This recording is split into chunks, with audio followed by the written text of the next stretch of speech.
This is the story of the one iconic David Bowie song that was actually written to piss off Mick Jagger. It is truly rare that David Bowie's originality can ever be questioned. The mercurial rock star was historically creatively elusive, regularly jumping ahead of the curve to inform music fans of oncoming sonic trends. Be it 1960s folk in the early schoolboy Bowie years, the experimental rock that shifted into jazz fusion come the mid-1970s, or even disco with his timeless number one, 1983's Let's Dance, Bowie regularly shape-shifted through genres to become the epitome of originality. So when flicking back through the history books of rock and roll, Bowie's name is often cited as a pillar of influence and not someone desperately scraping at the ideas of his contemporaries. However, of all the people he has confessed to copying and taking influence from, one surprising name in the mix is Mick Jagger.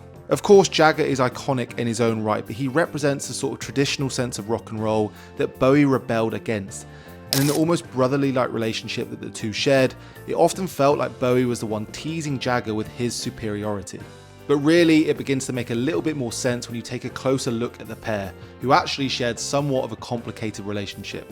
It was a mix of a deep creative brotherhood, an intense sense of mutual admiration, but also an underlying professional rivalry. To begin with, Bowie approached that relationship with simple admiration, openly confessing that his 1972 hit The Genie was inspired by the Rolling Stones and their rough and ready to go guitar riffs.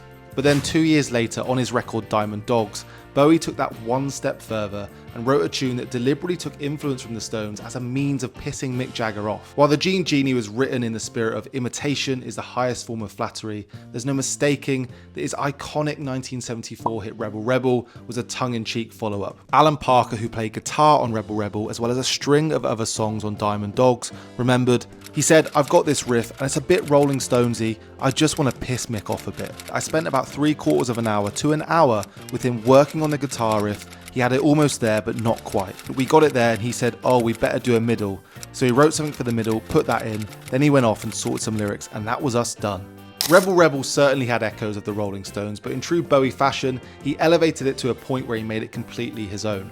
But then the irony of the whole story continues because he has since confessed that the original riff itself wasn't the brainchild of his creativity, but rather a shared piece of music that did the rounds amongst burgeoning London musicians. He explained, "When I was in high school, that was the riff by which all of us young guitarists would prove ourselves in a local music store. It's a real air guitar thing, isn't it?"